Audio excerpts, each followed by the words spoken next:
Hey there, are you ready to build a fitness business that becomes a true income producing asset? Then I welcome you to the Fitness Business Freedom Show, brought to you by Fitness Revolution. I am your host, Justin Hanover, and we have over 15 years of experience building thriving fitness businesses, and we are committed to sharing our knowledge and expertise with you. You can expect to hear proven business foundations and frameworks, success stories from our coaching partners, and guest experts to give you straight answers for your biggest questions. It doesn't matter if you have an online business, fitness facility, or operate as an independent trainer. You are in the right place to grow your business and create the personal freedom you desire.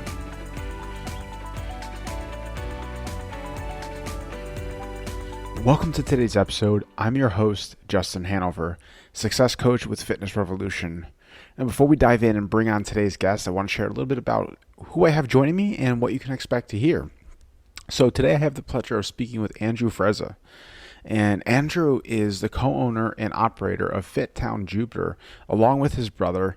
It's a 400-member micro gym that does over 7 figures per year in revenue. He opened the gym in 2012 under the brand CrossFit Palm Beach, and then decided to rebrand and de-affiliate the gym from CrossFit back in 2020.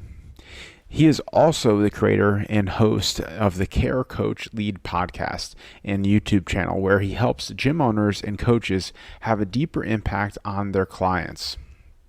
He would describe himself as a lifelong athlete, student, and entrepreneur. He loves fitness and playing sports, learning and teaching others, and starting and building businesses. He and his wife even started and sold a nut butter business back in 2012 called Nikki's Coconut Butter that was sold in major retailers across the nation like Whole Foods and Wegmans. He is married and has 2 amazing boys, 5 and 2 years old. His focus now is on being the best possible husband and dad that he can be, while continuing to help fitness coaches across the world create a career doing what they love. This absolutely was an energy-packed conversation with Andrew, and he brought amazing value around developing rockstar coaches, as he would call it. And this applies to you whether you're an independent trainer or you are a gym owner with a team. Either way, this is a vital skill set to be able to understand and apply. And Andrew has it dialed in to even the different levels of coaching. He has 5 different levels of coaching and the skill sets needed for each level. And of course, he shares in each one of those levels and how to progress from each one of those levels and what needs to be in place, which gives you more tangible targets to develop as a coach, because it can be hard. Like, people can say, like, oh, you need to become a better coach. I go, well, what does that mean? Like, how do you become a better coach? And that's what Andrew breaks down and makes it something that you can really understand and know what to focus on. And at the end of this, he actually even shares how to get access to his next 12-week coaching program to basically dial all of this in.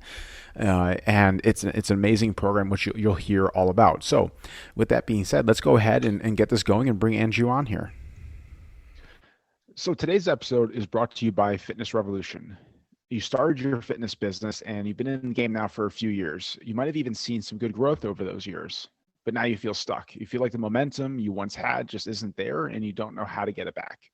Should you be focusing on your marketing, your sales, or your team? What is the next bottleneck to focus on that will allow you to break the chains holding you back? That's a great question. And one of the biggest skills as an owner is to be able to understand and identify the next biggest issue to keep your business moving.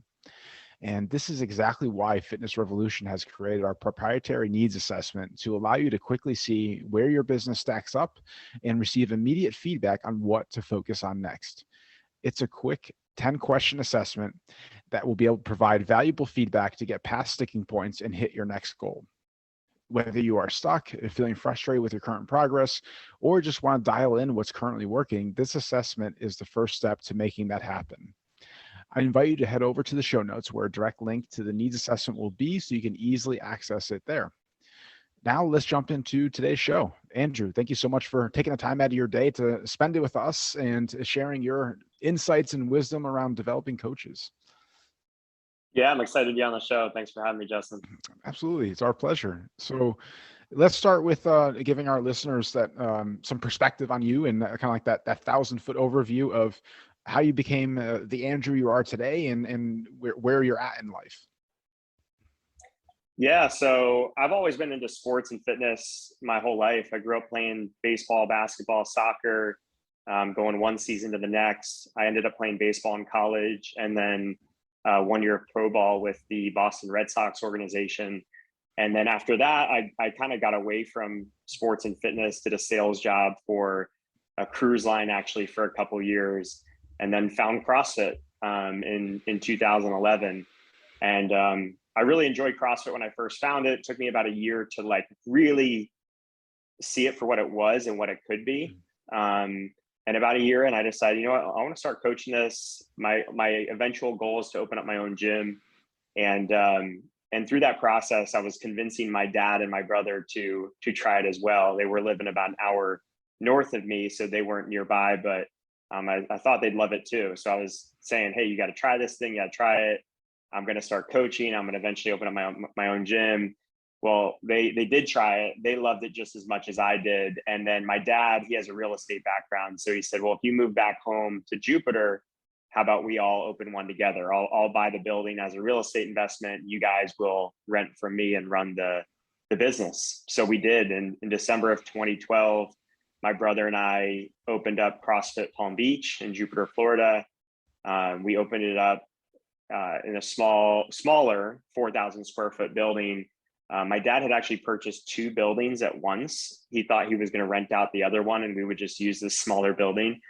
And then about a year and a half in, he was having trouble renting out that building. And we were doing great, at least by our standards at that point. So we decided to just create like this fitness mecca and use both buildings, which basically tripled our square footage. And fast forward to today, we've since rebranded the gym. We're now Fit Town Jupiter. We're no longer a CrossFit affiliate. We still have a program that looks somewhat similar to CrossFit. We call it FTX. That happens in the big building of the two. And then right across this little driveway, we have a program called Beach Fit, which is like a 45-minute boot camp style class. And we have personal training, nutrition coaching. We do all kinds of stuff, kids, teens, sports specific stuff. And we've become that mecca of fitness that we sought out to be. So right now we have 400 members. We're well on a 7-figure run rate. We've been on that for basically 3 years now, outside of a few hiccups with COVID. And we have a team of 8 full-time coaches. And throughout the last 2 years of that, I really wanted to share my journey and what I was learning and what I was benefiting from. So I started a podcast called the 7-Figure Box Podcast for giving topics for coaches and gym owners. I've since rebranded that podcast to Care Coach Lead.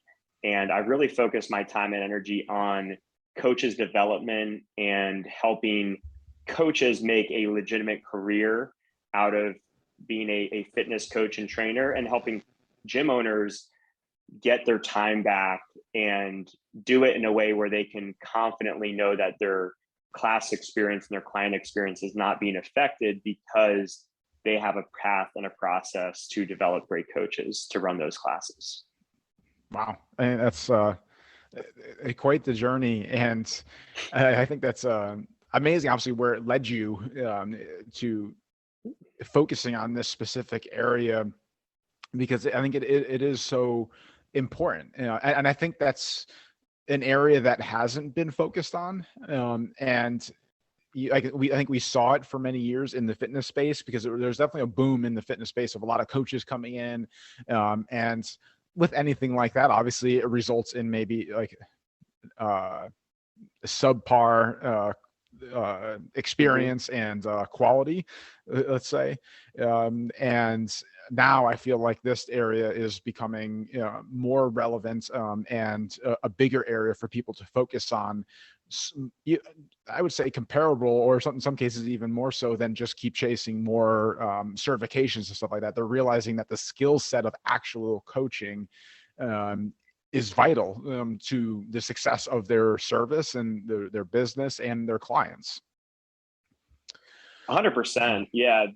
That was the pattern that I saw, is that, I mentioned we kind of grew up and got our chops through the CrossFit space. So I did CrossFit's level 1, level 2, and level 3, and still hold a CrossFit level 3. And I think CrossFit has always done a really good job of teaching the points of performance of the actual exercises and how to cue and correct, how to use visual, verbal, and tactile cues to make athletes move safely and move better. And despite, I think CrossFit's bad reputation for safety is really because of the variety of movements and how technical that they are, and some of the intensity of the workouts as well.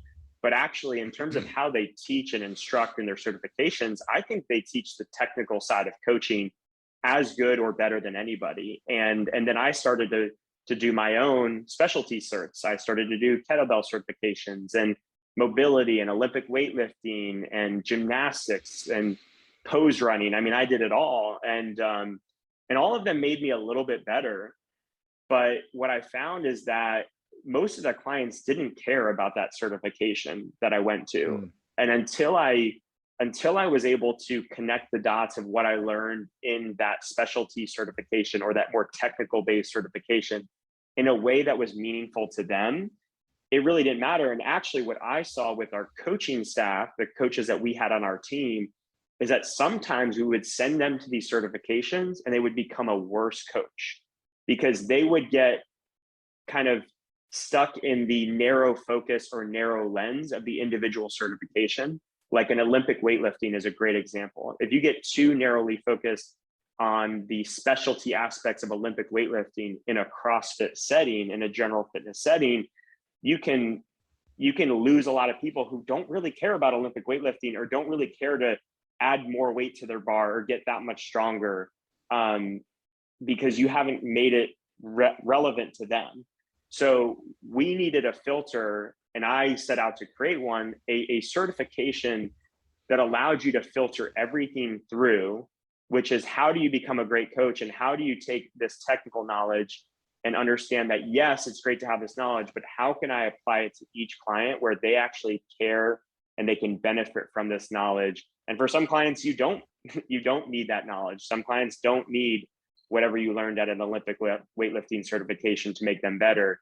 They need more of the nutrition help or the, how to squat properly, how to deadlift properly. They need more of the basics more than the advanced stuff. And knowing when and how to apply stuff is more important than having more knowledge or more certifications. Yeah, no, I totally agree. I think like what you just said there is the key piece of how to apply.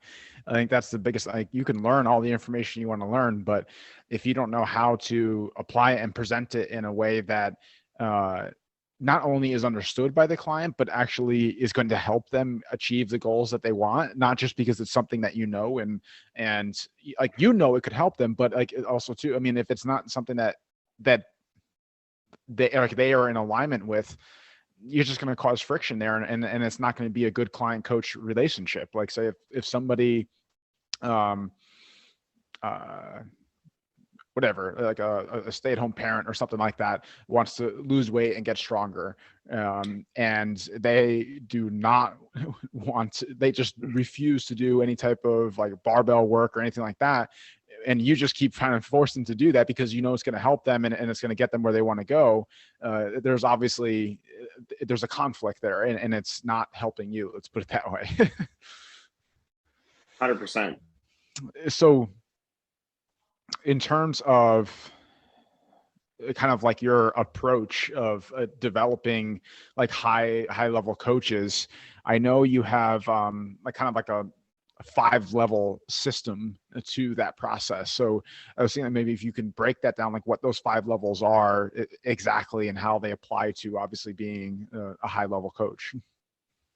Yeah, definitely. I'd love to break that down. So basically, this framework is trying to take the intangible of what makes a great coach and make it tangible.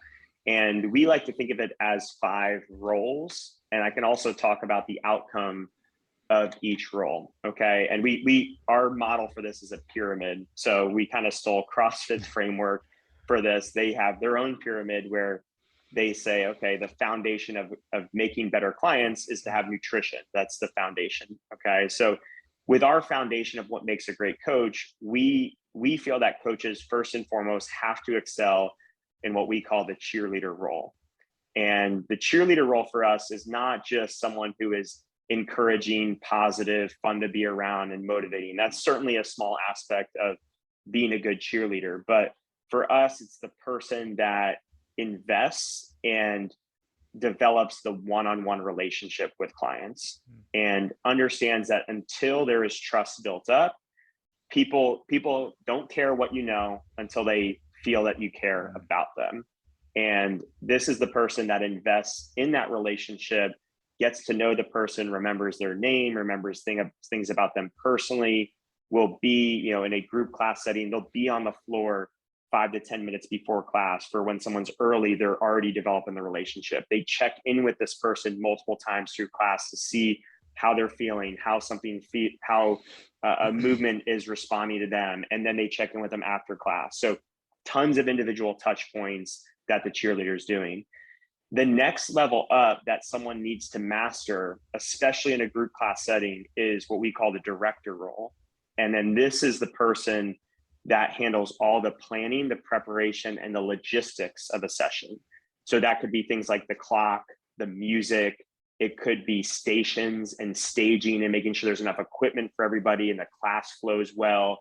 It's the person that's a good public speaker that is presenting the overview of the day to the group. They're presenting the individual components, whether it be like the warm up or the workout or the cool down, and they can present it in the way that they can command the room without necessarily having to be loud or aggressive in a way that's, they're using force to make that happen. They make people want to listen to them. And I always stop here because with this cheerleader and director role, if you master these two roles, you can create a experience for someone that feels amazing and you haven't touched anything related to fitness yet. And this is what I believe, especially in like franchise models, like if you're in an Orange Theory or something that's more cookie cutter with how the exercise component is laid out. This is the type of coaches that those models really want. But I also make the argument that even in our model, which looks more like CrossFit, this is the type of coaches that I want at least as their foundation. Because if you're a client coming in and I can make you feel valued, I can make you feel seen, I can develop trust with you. And then in addition to that, you feel like everything about that experience, you always knew what was being asked of you and where you had to go at any given moment during that experience. You're going to come away from that experience going, I don't know what was nice about that, but I really enjoyed that. Like that was fun. I had a good time. It felt good. I never felt like I was at odds with the coach. I never felt out of place. It just felt good. And if you can master these two levels, it buys you time to then give that person the results they need, which happens usually from your technical coaching and good programming. You're having structure and a why behind your workouts. So the next level up is that technical coaching. It's what we call the technician. So if you excel in those first two roles, you earn the right to technically coach someone. You earn the right to then cue where their knees should be in the squat, make sure their back is in a good position when they're deadlifting, to ensure that they're moving safely, and to progress them over time, to constantly look for those nuances that you can make a little bit better. And we feel that the best coaches, it doesn't matter how experienced your athlete is, you can find one thing per day to make them a little bit better. Some kind of cue, some kind of tactical touch, some kind of mindset shift that they can make to make them a little bit better each day. So that's the technician role. And then from there, we move up to the fourth role, which is the programmer. And this is basically the person that can give you the aerial view of the why. Why are we doing this? They are answering that question of why are we doing this? What's the goal of today? Why are we doing this exercise and not that exercise? Why are we resting for a minute and not 2 minutes? Like they can answer all of those things, and they can individualize it in a group setting where every person feels like they're getting what's right for them that day. What is the goal stimulus of that day? And how do you customize it in a way to each person in that group.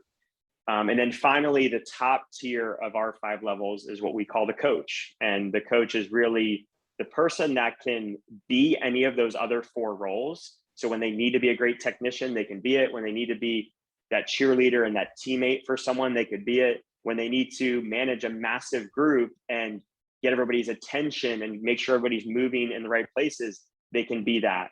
In addition to that, they help with a lot of the mindset components. They help the athlete with their confidence. They help the athlete break through obstacles. They are the person that leads by example themselves, right? You can't be a great coach and you're saying one thing, but then you're doing another, right? We often use the example of the stressed out of shape trainer. You can't be the stressed out of shape trainer and telling your clients that this is what they're working towards, which is not being stressed out, not being out of shape, yet you're not leading by example yourself. So it's showing up wearing a uniform every day, whatever that uniform is for your gym and your team. It's being showered and clean shaven, smelling nice, and leading by example with your nutrition, your workouts, your sleep, your hydration. It's not about being perfect, but are you working in a positive way, the same way you would ask your clients to work in a positive way, knowing that they're not going to be perfect either, but they're constantly making an effort to be better in those ways. So really that top tier could be called a leader as much as we call it a coach, because that's really what that tier is about. Yeah, I love how you really like dissected and broke up like what the different components are of obviously developing a high quality coach. And I'm just curious, do you find that there's any particular level that people struggle with the most? No, actually, when we do, so one of our first exercises in the Rockstar coaching intensive that I run, which is a 12-week intensive, I think it's week 2, we do an exercise where we give them the 5 levels. We break it down in detail, and then we ask people, what is your strongest and what is your weakest level? And we really get answers all across the board. You know, we'll get athletes that or coaches that have a military background that are like, I thrive in the director role. I've seen my higher ups do it. I've done it myself. I'm organized. I plan. But you know what? I struggle to connect, if I'm being honest. I struggle to really focus on the relationship. And, you know, that makes it where I do great with some clients and I do terrible with others, you know. Or you have clients or coaches that say they're great cheerleaders. You know what? I'm great at building that initial, especially that surface level connection, getting someone's name, getting to know a few things about them. But you know what? I struggle to go deep. I struggle to do that coach and leader side of things where I can have difficult conversations. And, you know, when someone's late to class or someone just looks like they're having a bad day, or when someone, I think they're not doing all their repetitions and I want to have a conversation, I struggle to have those conversations with them, even though I feel like I have a pretty good relationship with them. So we help people troubleshoot it. We give them the tools to bring up whatever their lowest level is, because we feel like that's really where the best things are going to happen for them coaching wise, is if they can shore up those weaker areas. That makes sense. And now I'm just curious again with the 5 levels, like, is there, like, I guess, like, how do you know and how do they know when they're ready to move to the next level in the 5 levels? Like, what do they have to be showing? Like, is there certain like actions that need to be taking place, or like what defines how somebody progresses through the 5 levels? Yeah, so that's a good question. And it's less about trying to move up the levels as it is about trying to excel in all the levels at any given time. The reason it's done as levels, though, is because what we often see is that there's coaches that have a great technical knowledge that think they're doing great on the coaching side, but they're fooling themselves. And they're not actually doing as well as they think they are because they haven't done the cheerleader role really well. And they haven't really built up a trust. They haven't really built up a connection with their athletes. So in that sense, it's a level, because if you're doing the higher stuff up really well, but you have gaps on the bottom, there's so much being left on the table that you may not even really know or think about in that sense. Now, in terms of assessing where you're at, we just simply assess classes. So our class evaluation process that we do and we teach gym owners and head coaches to do for their teams is assessing in any given class, how much time did you spend in each of the roles and how much time did you not spend in other roles, and wherever that time is not spent. And that's just simply an eye test, a scene of like, okay, we have a checklist where we write down when you're assessing a class, if you have 15 people in class, you have an Excel chart where on the left-hand column, you write down every single person's name in that class. So we have boxes then that go across horizontally on that page where under, if Justin was a client in my class, I'm checking, did Justin get a warm welcome? Did Justin get a technical correction?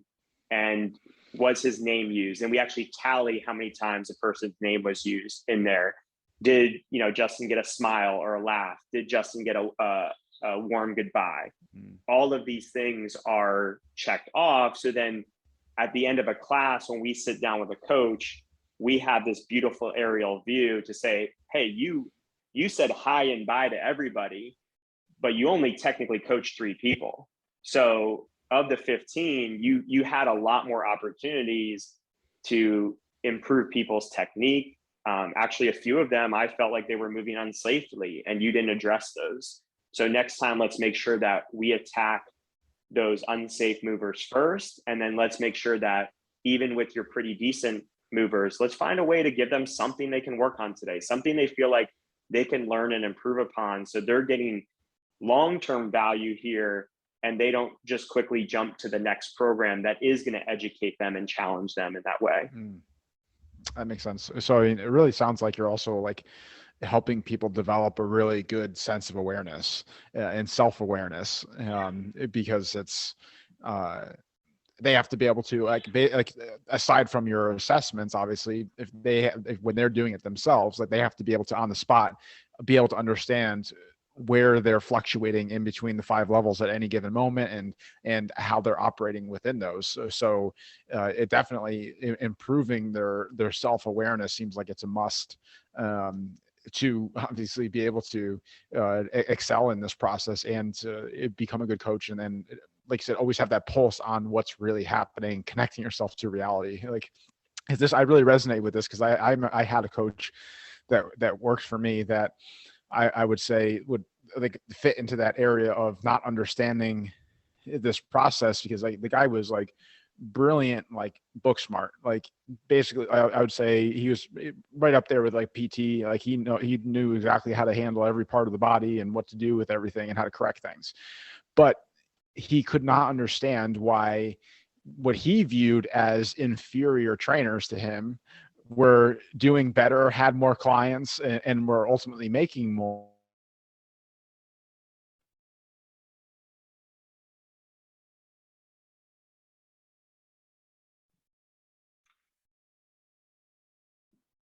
I lost you for a second.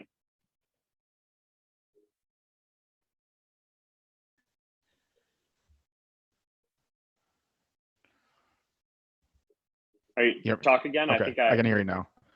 It's weird. For most of the podcast, I was hearing your voice well, but not seeing you move.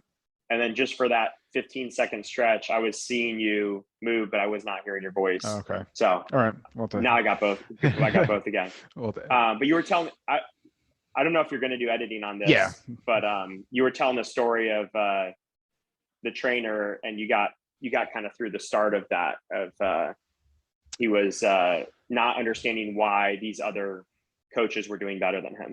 Yeah, basically that's where he was at. Like he was not understanding, he wasn't connecting the dots of building that connection with these people and having that emotional connection, like you said, like kind of that cheerleading phase.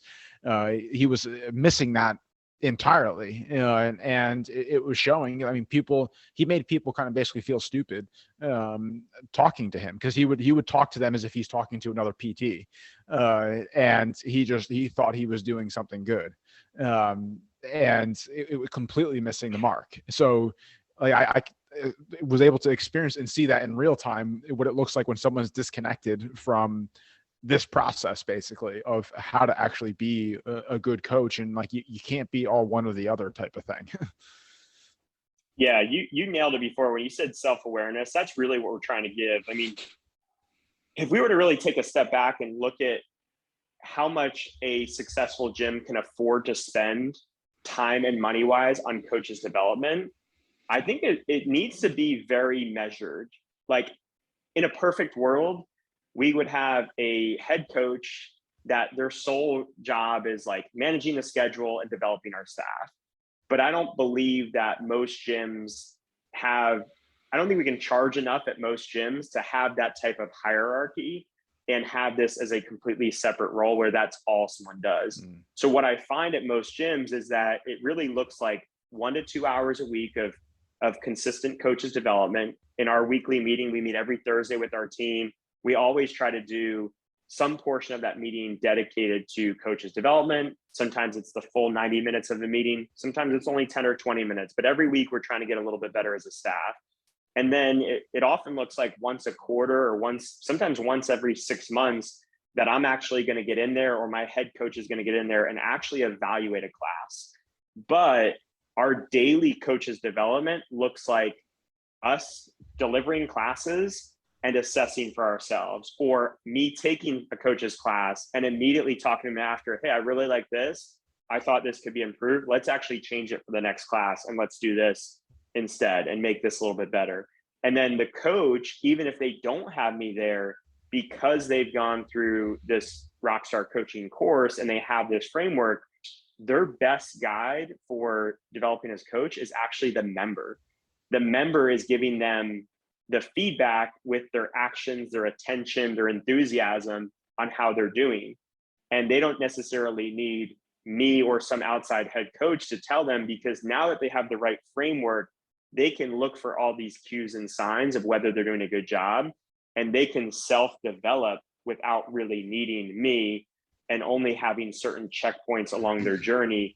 And I think from a business standpoint, this is really necessary because most gyms can't afford to pay a head coach 50 grand a year just to do coaches development with their time. That money is going to be better spent elsewhere in order for there to still be profit left over.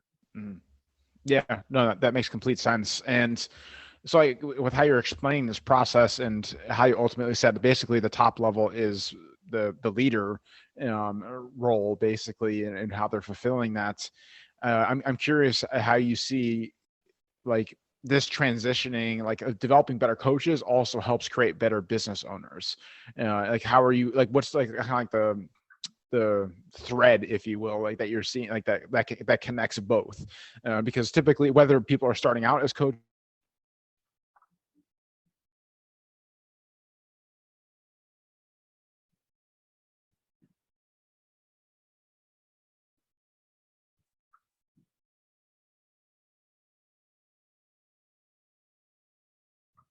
developing like basically themselves as a better coach.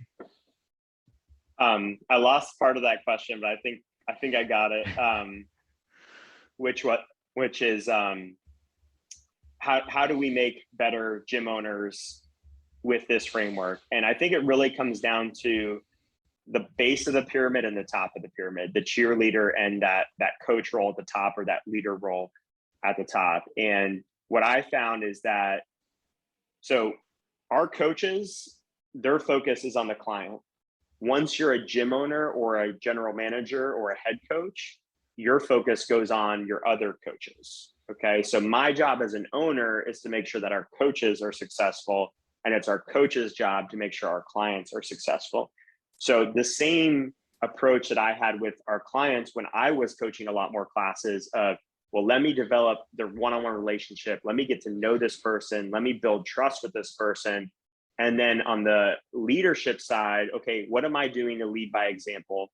How am I making sure that I'm showing up as a professional?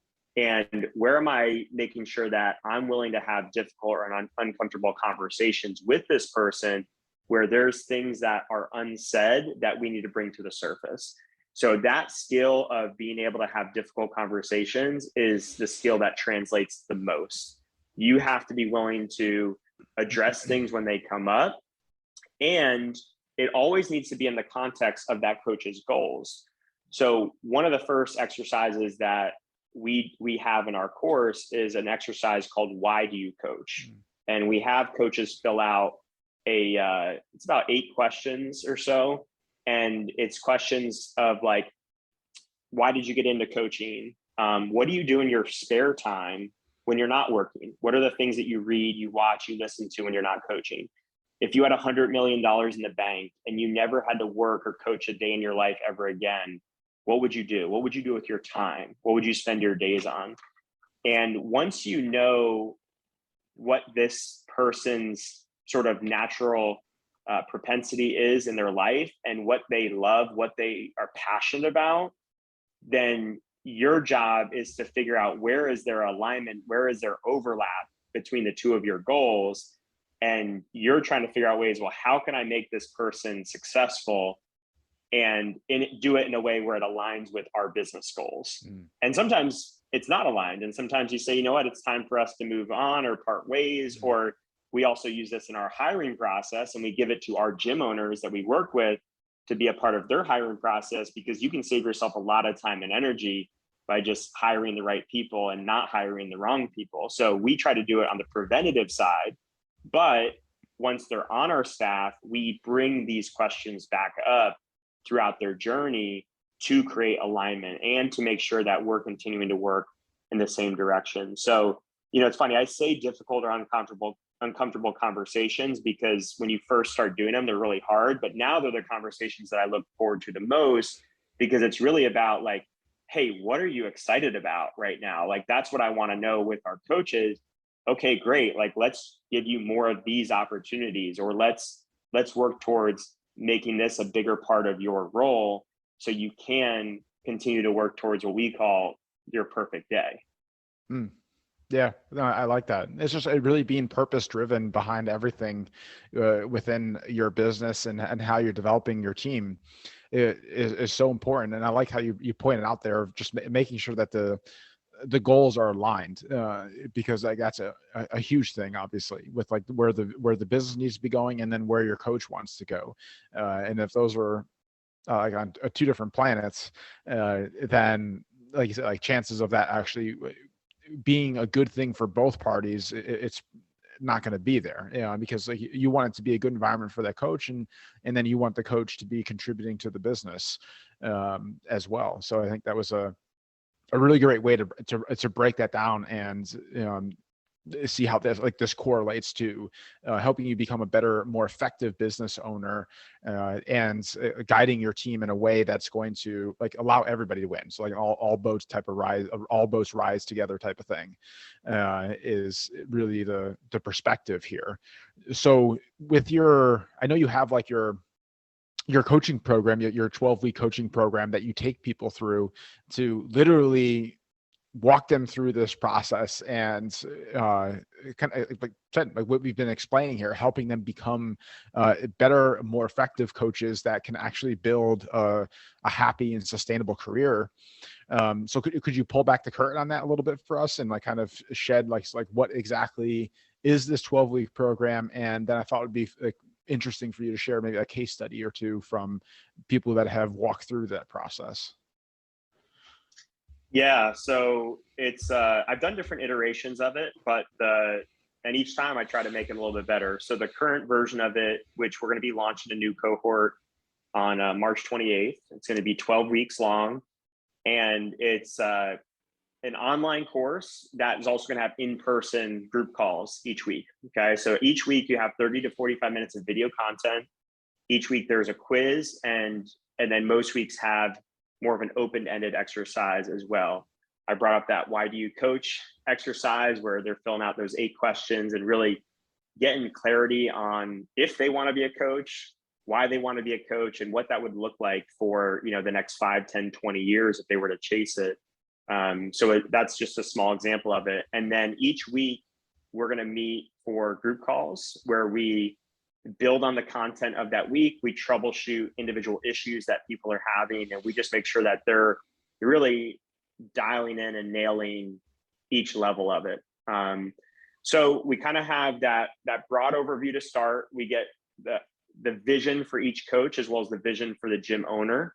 And then we spend 2 weeks on each of the roles. We spend 2 weeks on the cheerleader, 2 weeks on the director, 2 weeks on the technician, 2 weeks on the programmer, and 2 weeks on the coach. And we talk about each of the attributes and skills that you need to master in each level, and not just talking about it from a theory perspective, but making sure people are implementing it with exercises and actions. And that's the cool thing about this being a 12-week course, it being online, is that we have the time to try stuff, implement stuff, and then iterate on it and improve on it. So this version is for coaches. So a coach can sign up individually if it's just a single coach at a gym. We also have entire gyms that are signing up. So the gym owner and their entire team are part of it. I've done an owner's version in the past where it was specifically for owners and each team went through it. But this version, if you're a single coach that wants to be able to create a roadmap for yourself to a legitimate full-time career, you're doing classes and personal training sessions right now, but you kind of feel like you're spinning your wheels and you don't have that self-assessment process. You do a class and you're like, I think that was pretty good. Like, it kind of felt good, but I can't point to really anything specific that went well or didn't go well. And you want a really tangible way to say, you know what, that was a great class because I did X, Y, and Z. I spent time in these roles. I touched everybody. I did this, and you feel good about it. And then you can build off of it the next time. And then once you get the group class mastered, how do you build a personal training book of business? How do you develop your skills where you can be an asset to a team, where you can eventually become a head coach or a general manager? That's the roadmap that we're going to lay out for coaches. So we worked with a lot of full gyms, and what we find in those full gyms is that the owner gets time and peace of mind. The owner gets to stop coaching as many classes or one-on-one sessions. They can choose to still coach if they want, but they don't have to because they can trust their team and they know how to hire and develop new team. And then the coaches have clarity on what it is they need to do to take the next steps in their career. And they have clarity on whether they actually want to chase this as a career. And that can't be understated enough, is like not just going through the motions where you're 1 foot in and 1 foot out. There's so many coaches that have a part-time job somewhere, they're doing something else. And like,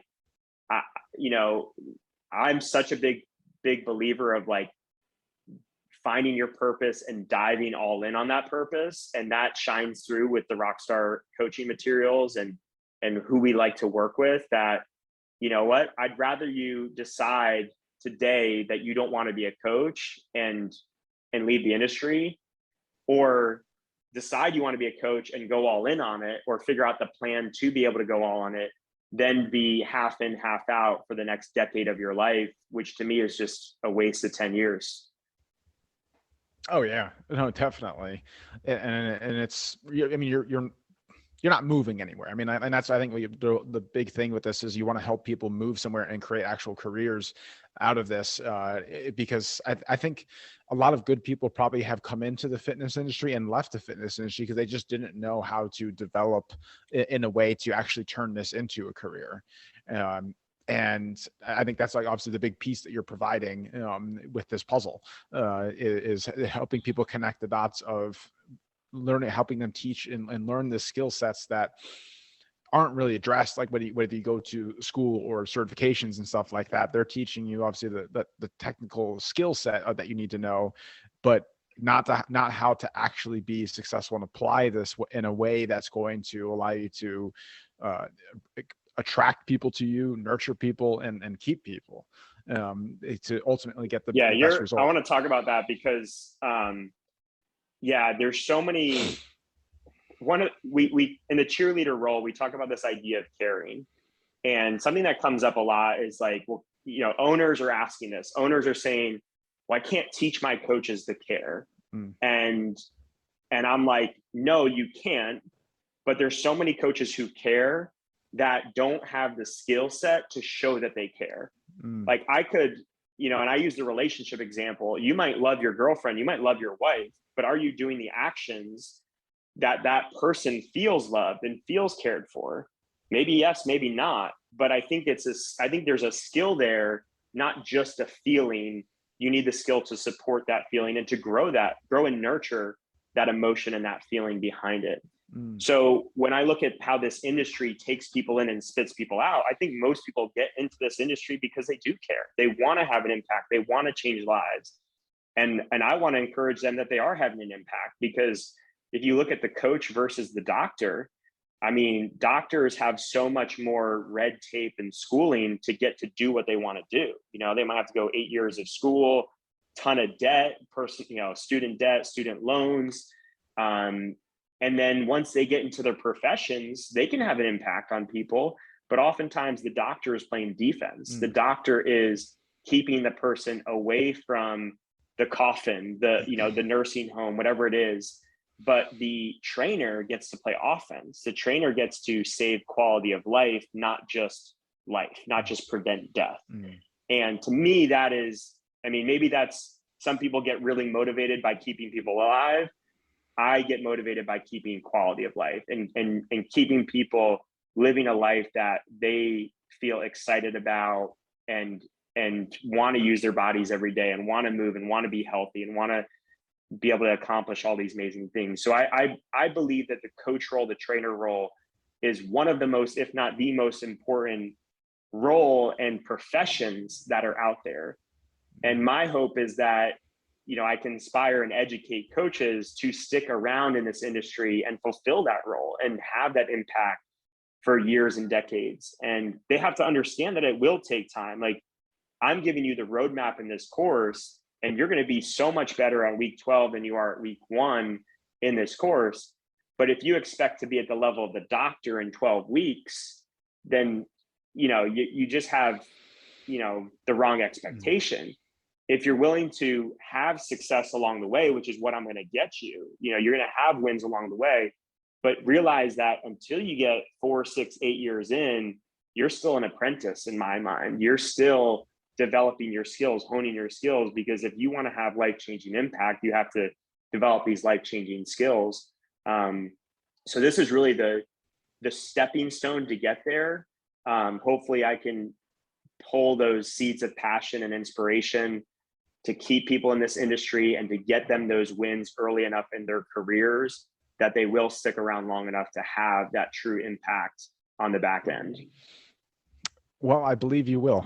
With the approach that you're taking and everything that you guys are doing behind the scenes to make this work, I definitely would say you're on that path to make that happen. Now, for that person that's listening that wants to check out this 12-week program and join it, where do they go about doing that? Yeah, so you can go to carecoachlead.com/rockstar. And it's actually care-coach-lead.com/rockstar.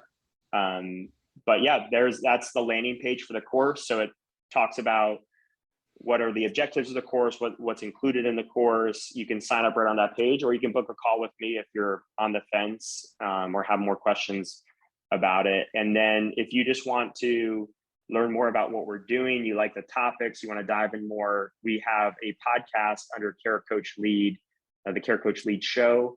And then we have a YouTube channel also under Care-Coach-Lead that we shoot a lot of little short 5 to 15 minute exercise breakdowns, coaching tips, different things where it's all done from the mindset and outlook of this Rockstar coach. It's not just giving you the points of performance for the sake of it. It's communicating in a way that allows you to best connect the dots for your clients to deliver value to them. So yeah, check any of those out, and hopefully I'll see some of you guys in the course and the immersion. Yeah, no, definitely. And I hope that I strongly encourage you, if you're listening to this, to check out the 12-week program, whether you are in the business owner role or the actual coach. I mean, both ways there's no way you're not going to walk through this and come out the other side a better version of yourself. And if that's something you care about, then this is a program that you need to be looking into and being a part of. Now, before we wrap up the conversation, Andrew, like I mentioned to you before we hopped on here, I like to kind of wrap up with getting your perspective on basically if a coach or a business owner or gym owner came to you looking for support based on your background,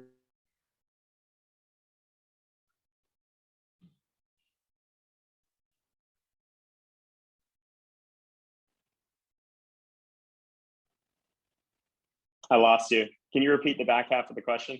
Can you hear me? Oh, yeah, I can hear you. Oh, can you repeat the just the question again? You said everything leading up, but I didn't hear the question. Okay. So basically the question is just if a gym owner or a coach came to you looking for support on their journey, based on what you know, your insights and what you've walked through, what do you think is the most important thing for them to hear? Yeah, I would say to go to that exercise that I laid out, and specifically that one question is, if you had $100 million in the bank, what would you want your day-to-day to look like? And you had brought this up actually on my podcast. You were nice enough to come on the Care Coach Lead show, and we talked about surrounding yourself with ideal clients and ideal staff members that you enjoy being around. And I think that for most gym owners, they want to be single location boutique gym owners. And even if you want to be more than that, I still think it applies. But if you can create your little part of the world that is aligned with you, and you're surrounded by people that share a lot of your values and interests, then not only are you more likely to see success, but you're able to enjoy the journey along the way in the process. And usually you get both. Usually you get a more enjoyable journey and you get more success because there's more alignment there. So I would start by kind of going within, answering that question of, what would I do with my time, my energy, if I had the $100 million in the bank? That's a great exercise and a great question. And I think that's a great way to wrap up this conversation. I also had a coupon code for you guys. So if anybody wants to do the course, I created something special for this group. So I created a code REVOLUTION. And if you guys put it in at checkout, you'll get an extra $100 off. We have like a beta group pricing if you get in early enough, depending on when you get in, and you get an extra $100 off with that REVOLUTION code. Nice. Excellent. And we'll definitely be sure to include that in the show notes so you guys don't miss out on that opportunity and be able to capitalize on that and move your career, your journey forward, whether you're in that business owner role or a coach role. Either way, you're going to be able to benefit from this. And Andrew, if anybody had any specific questions and they wanted to connect with you specifically outside of the program, what's the best way for them to do that with you? They can email me directly, Andrew@fittown.com. So FIT second TOWN.com. We'll get them there. So Andrew@fittown.com. Shoot me a message and I'd love to chat. Okay, perfect. And I hope you guys do take them up on that because again, that's obviously how opportunities open up when you take it, you extend yourself, put yourself out there, connect with people, and you don't know what can come from it. But you can count on nothing coming from it if you do nothing. So Andrew, I just want to thank you so much for your time. Thank you so much for the insights and the wisdom that you shared within this conversation and just what you're doing for the industry as a whole. We really appreciate that. Yeah, thank you so much, Justin. And last thing, I just want to obviously thank you, the listener, because without you, there wouldn't be a show. And we're happy that you're looking for ways and resources to improve your business because that's a vital part is to staying relevant and growing is you constantly have to keep looking for ways and how you can do things better and shoring up your weaknesses. So now, it's about you've taken this information in and now you need to make action and make a decision to take action and apply it. That's where the benefit really comes in. With that being said, I look forward to having you join us on the next episode of the Fitness Business Freedom Show. Thank you so much and take care. Thank you so much for listening to today's episode on the Fitness Business Freedom Show. On behalf of Fitness Revolution and myself, we are thrilled you are looking for ways and resources to move your business forward, and we are honored to be that source for you. If you would like to receive more business building support from us, be sure to head over to the show notes and join our subscriber list and stay on top of all the industry insights that matter most to you. Now, before I close out today's show, if you found this episode beneficial in any way, I just ask you to leave us a simple review to help other gym owners find us and discover this show. Thank you so much, and I will see you on the next episode of the Fitness Business Freedom Show.